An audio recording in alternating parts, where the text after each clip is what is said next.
is it? Does this country hold some of the answers? It's so frustrating.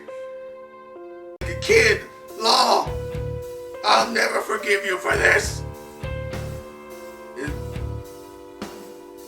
Wait, what is? She's falling into like an explosion or in the crater. And she's like, you better not think this is enough to kill me. And she just boom.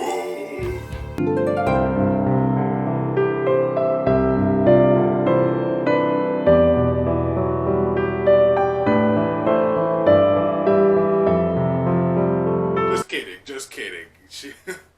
Big Mom is definitely not dead. Probably. I'd be shocked if she was. But she is out of the game. In other words, that mom has been put on timeout.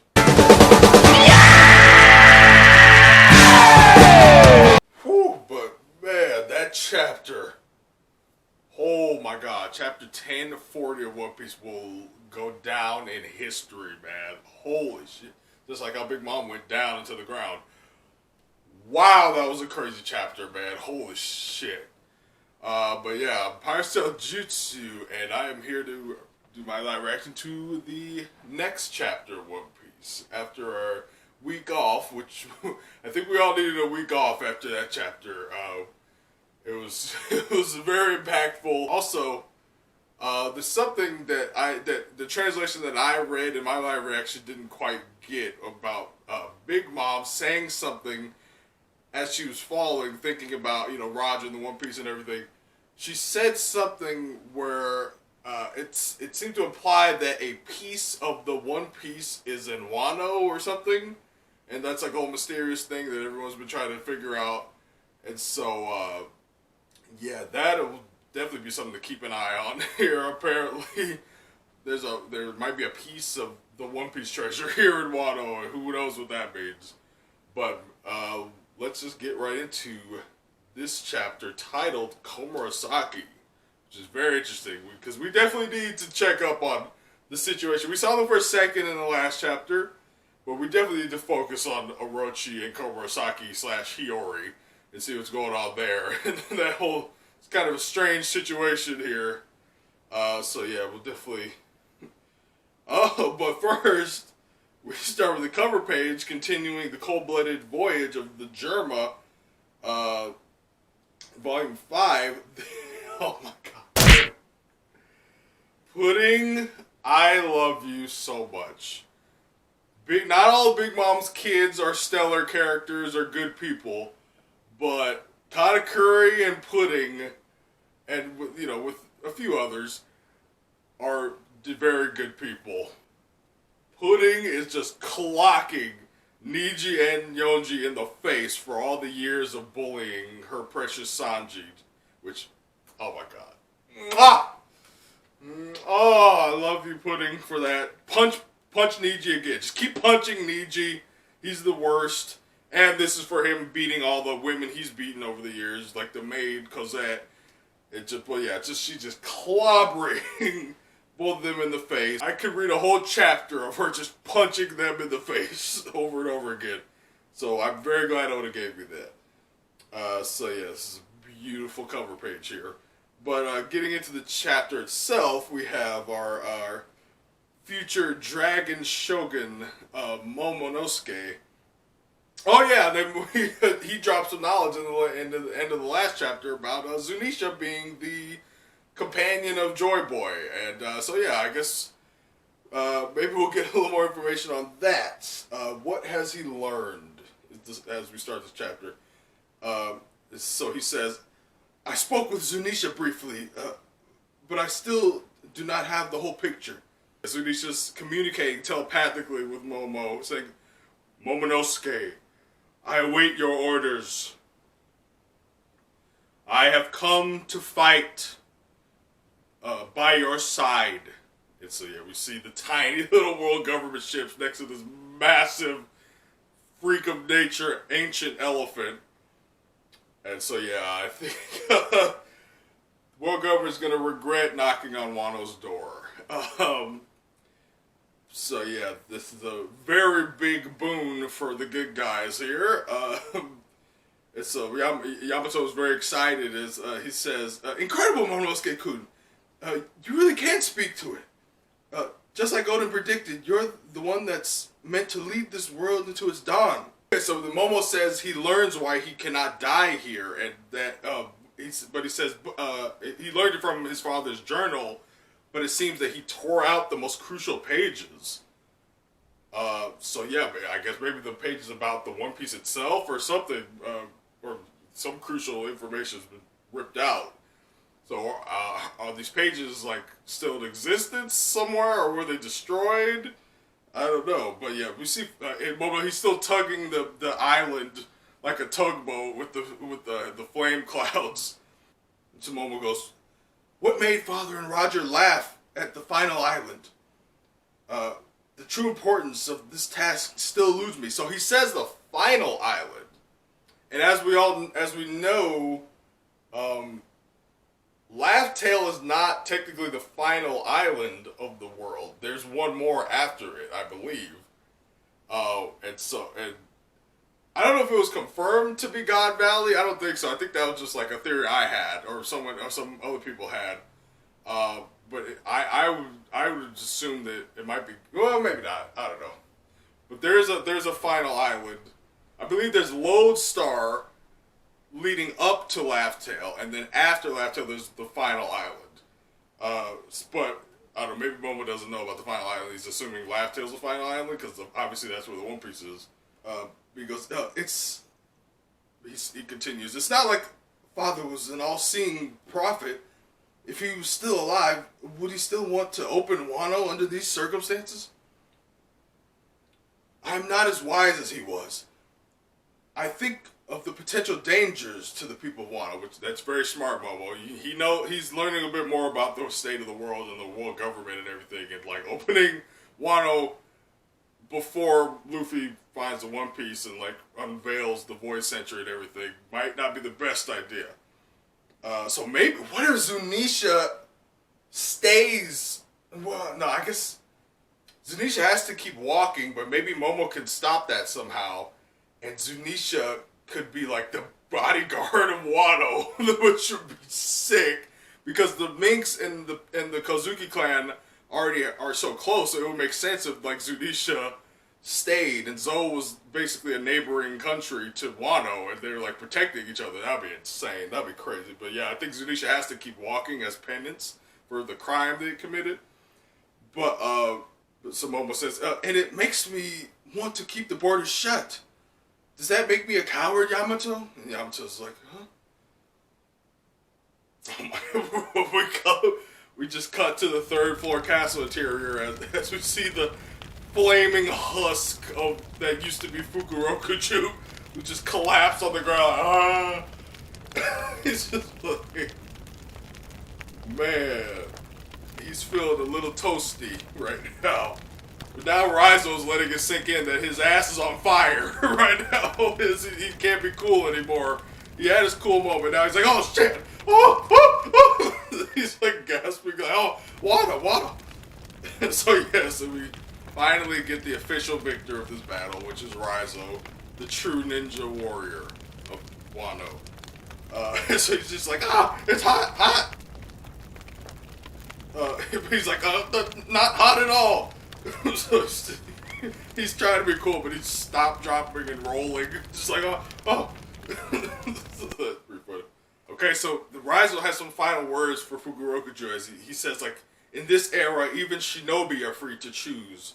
And then suddenly Jinbei shows up to where Raizo is, and he sees them. They see each other. They recognize each other as friends. And then Raizo says that we must hurry.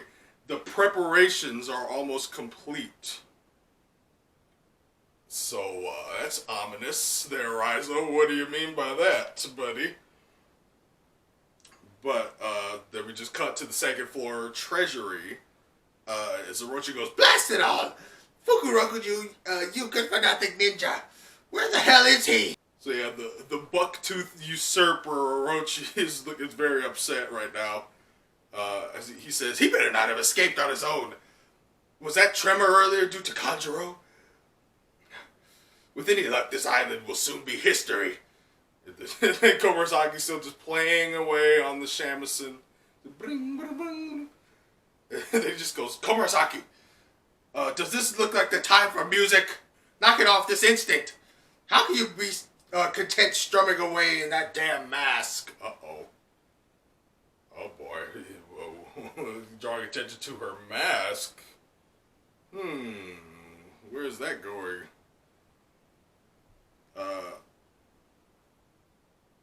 And he goes, this is life or death.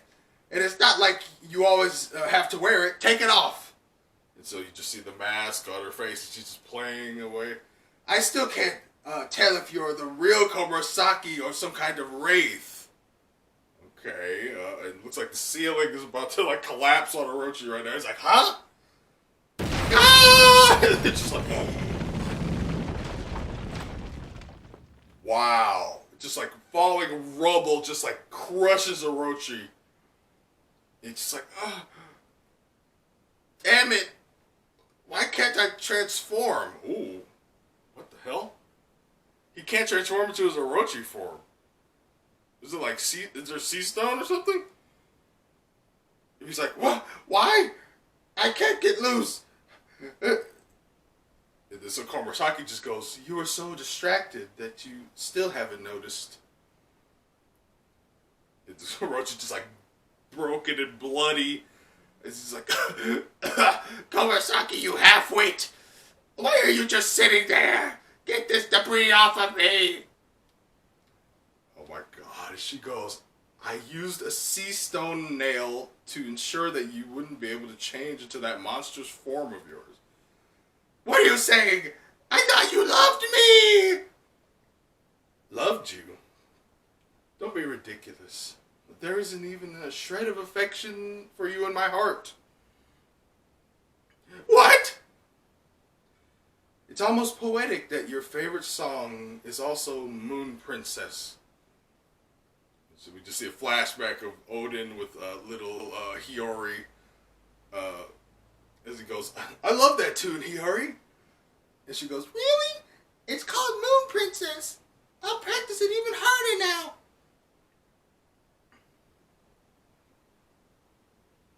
Wow, he's really good. I didn't even notice how big this rubble is that's crushing Orochi. It's like he's really crushed by some big ass like rocks. But he's just like pinned down, as Komurasaki says, he cherished it too. Kozuki Odin, my father. And he's just like, father? How could I possibly smile when I play it for you? This is a very like creepy scene here almost. Oh boy, we cut to Izo, the poor bastard, in the castle basement, as we left him about to fight against two members of freaking Aegis Zero. And he's looking pretty beat up. He's like bleeding from the mouth. He looks exhausted. As he's thinking, live on, Kiku. Oh! Oh, shit! So it looks like he's like in mid-flip as he got a shot off in the CP0 member with like the long hair mask.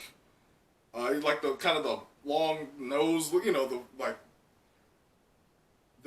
kind of like tribal mask looking one. He gets shot right through his heart, it looks like. And you see blood. Like usually like the CP0 members seem like indestructible. Like Orochi shot one in the face and he's just like, it's like nothing happened. But this is blood. This is straight up blood coming out of this dude. But unfortunately, Izo also took a shot. It looks like in the same place, but from a Shigan. He gets like a Shigan right in the chest. I don't see either of them dying from this, honestly, because this is One Piece. But they both collapse after shooting each other in the heart, basically. And Bowlerhead just kind of sitting off to the side. He looks kind of tired. And I believe they're still surrounded by flames because this castle's on fire. Oh, damn, Boilerhead is looking pretty intense. He goes, damn you, Izo! I haven't seen anywhere near that much emotion coming out of this guy before. But yeah, holy shit. Looks like Izo took down one of the members of Aegis Zero and himself in the process. And Boilerhead looks pissed. And then we see, Maha? Is that the name of this guy? His mask came off too. The tribal mask came off. We can't really see his face, but he's like collapsed on the ground. So is Maha this guy's name? Is this the first named character in Aegis Zero that we get? His name is Maha? Or that's just like a sound that he's making or something. I don't know. But it says Maha. Maha! Oh, sorry. That's the Amanda Show flashback. Wow. So he's done. This guy's done. And Bullhat goes, taking one of us down with you was your plan from the start. Damn it! Why is a surviving member of the Whitebeard crew helping these upstarts?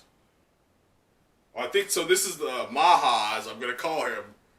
I think he's saying, "Hurry, get Nico Robin." And Bullhat gets a call on a Dendemushi. What is it now? It's just one thing after another. And the person calling him says, listen, this is a direct order. From the 5 elders. From the 5 elders? You are to eliminate Straw Hat Luffy immediately.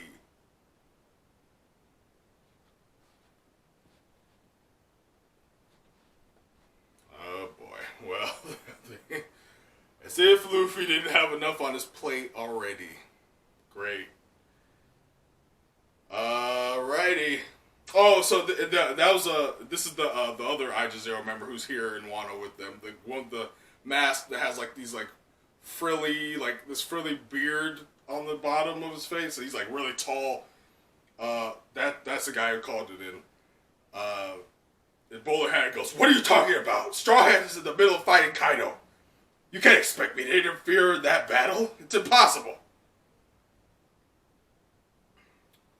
Looks like someone's getting up on the side of Boilerhead. The other guy says, "We're aware of the difficulties." And so, that looks like Drake. I could tell by that glove, like that long. I think that's Drake. I think he's getting back up. Yes, it is Drake. He's not done. He's ancient Zonyers. That means he's tough. He's got resilience and recovery. So he's getting back up. He's still bleeding like hell. But the other agent continues, the world-class nature of this battle is what makes this important. Don't you get it? This order is a necessary precaution. And so Drake is thinking, do they expect me to just go down empty-handed? And so the order continues, even we aren't privy to all the details. So Izo's passed out, or almost passed out. He's thinking, what's the deal with this crew? And so yeah, wow, the world government, they've always had their eye on the Straw Hat Pirates. I mean, because of them, they had to destroy Annie's lobby because of the Straw Hat Pirates. So, and just things have gotten even worse since then. Luffy's just getting bigger and bigger. Now he's about to become a straight up emperor if he beats Kaido. So they're really trying to nip that in the bud, I guess. So they're really trying to cover all their bases right now. But we cut to elsewhere in the basement. There's nowhere left to run. The whole castle's burning up. I won't let you die. Just hold on a little longer. So we got Usopp he's carrying unconscious Kiku and Kinemon on the back of Hamlet. And so Usopp goes, Hamlet, we need to get out. This place is coming down. Hamlet's like, leave it to me, master. So we see Nekomamushi, Karen, and Wanda as they're like, we need to get back to the dome. We're gonna get thrown off the edge. Is this island going to hold? And then, oh my god! All right, finally, we cut to Frankie finally rescuing Zoro, who is in very, very dire straits right now. He's in extremely bad shape. And he got knocked off the side of the mountain.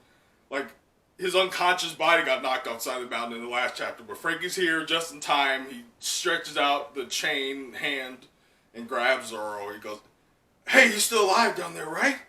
Zoro?" And Zoro's he's completely out of it. He very well could be dead. Like, if this wasn't One Piece and, like, Zoro wasn't, like, the second main character, he should be absolutely dead. But Frankie goes, "Tell me you're still kicking!" We cut to the dome interior, frontal lobe floor, Beast Pirate's bath.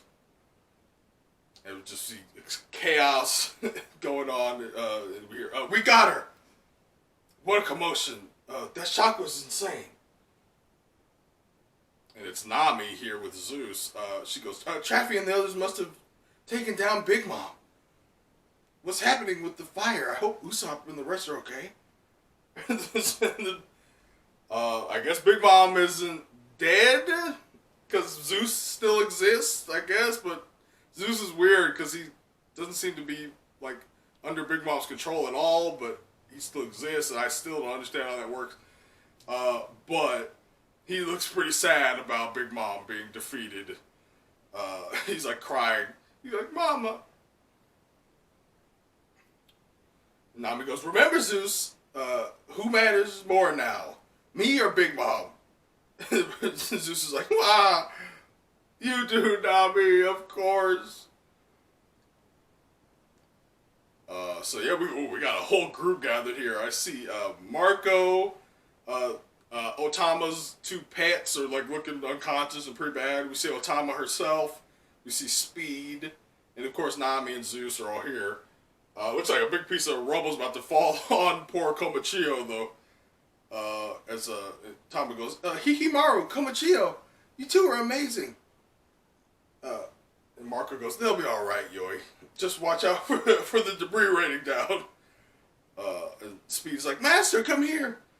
So yeah, Marco's definitely, he's no stranger to working on big animals that are hurt, as we saw in Sphinx Island, or Sphinx Village, Whitebeard's home village. He was healing the giant Sphinx creature that was a pet for that little girl.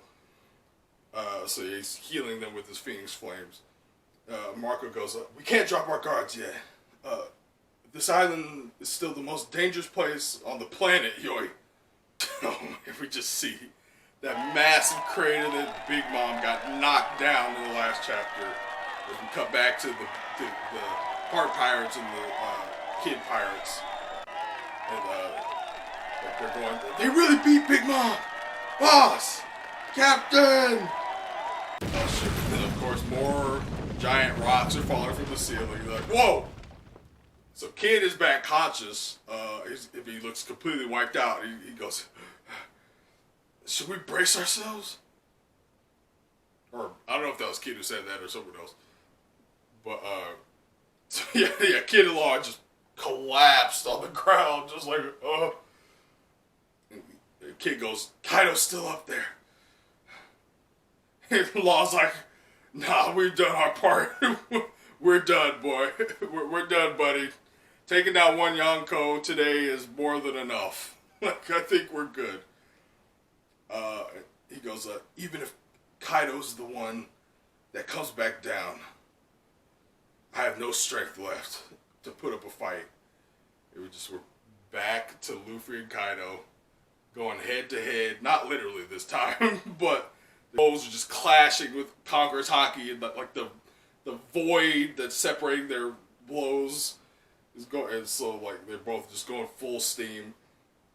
Luffy slides back. Kaido goes, "Hey, did you feel that? They actually did it." And he just burps. "Lin, they beat her!" He's just like screaming at Luffy so much that it like blows Luffy back. I think Kaido's like still a little drunk as he's like burping like alcohol breath at Luffy, because Luffy's like covering his nose like, He's like, Jackie and them were really amazing. Whoa! I think we're getting some memories from Kaido, like regarding Big Mom. Is he's like, we're seeing, like, he's remembering this dialogue. Is that mouth of yours just for show? Hello? Don't you know how to speak? Mama, how old are you? Oh my god, we see the young, sexy Big Mom in Kaido's memories. 15? Ah, to be young. So this is your first time teaming up with Rocks? He's a good for nothing. Don't trust him. If something's bugging you, come tell me. The name's Lin Lin. I'm the woman who will rule these seas. So yeah, Big Mom is absolutely unrecognizable at this age. But yeah, she still got she got the sword. I guess it's not Napoleon, but it's a similar kind of sword as Napoleon, but obviously it's not a hat sword yet. But she's wearing a hat. And so she goes, "Nice to meet you." And Kaido's just like, now that I think about it, me and that old hag have a lot of history together. Oh no. How can I let this happen? We just swore that we'd help each other get the One Piece. And so now he's entered weeping drunk mode.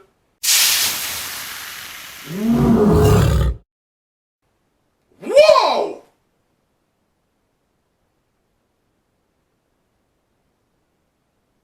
Jesus Christ! Look at this panel of Luffy is.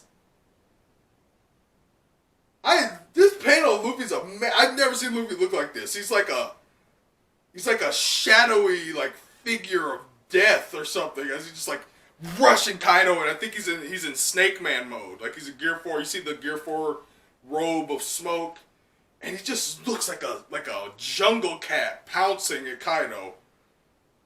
And like the way he's shaded, like this is like it doesn't even look like Luffy. Almost like his hair is like a wild mane, and he's just like, and then he just clobbers the shit out of Kaido. And yeah, he's a Gear 4 Snake Man. Gomu Gomu no Hydra. I think this is a new attack in Snake Man. Hydra, snake, Hydra is kind of like it's a giant monstrous snake with multiple heads, and so that fits. And so it looks like he's hitting Kaido with a barrage of jet culverins, like the winding punch. Holy shit, he's just like rocking Kaido in this beautiful double page, and Kaido's just taking these hits. And Luffy goes, "Don't you talk about dreams. Your dreams made the people of this country starve. I'm giving Gear 4 one last go. I won't stop swinging until I have nothing left." And then Kaido's like, "Where are these punches coming from?" Because like they're just going from all different directions. And Luffy goes, "I'm kicking you out of the country for good." And that's the end of the chapter. Oh, ending with a very dynamic double page and a very dynamic declaration from Luffy. Whoo, boy. So yeah, that is very cool. The Gomu Gomu no Hydra. And man, this panel of Luffy, man, it's gotta be my favorite part of this chapter. Just, he looks like a predator, like a jungle cat. It's like, holy shit. But yeah, that was quite a chapter there. So yeah, Komurasaki snuck in a little sea stone nail on Orochi. I don't know how you don't feel a nail in your body, but he's not the brightest bulb, as we know. But yeah, that. So yeah, we'll see where that goes. Not looking good for Orochi. His bodyguard has been taken out, and now Zunisha has entered the party, and yeah, between Janisha probably about to fuck up the world government ships, and one of the IG-0 members is getting defeated in battle by Izo. It's not looking too great for the world government. And, yeah, Bowler has been given the mission to go after Luffy, but even he knows his odds aren't very good for getting that mission done. So, but yeah, man, that was a pretty crazy chapter, man. Ooh, boy. Yeah, I can't wait to see what happens next. But until then, like, comment, subscribe. Parasite Jutsu signing out. Gomu Gomu no Hydra!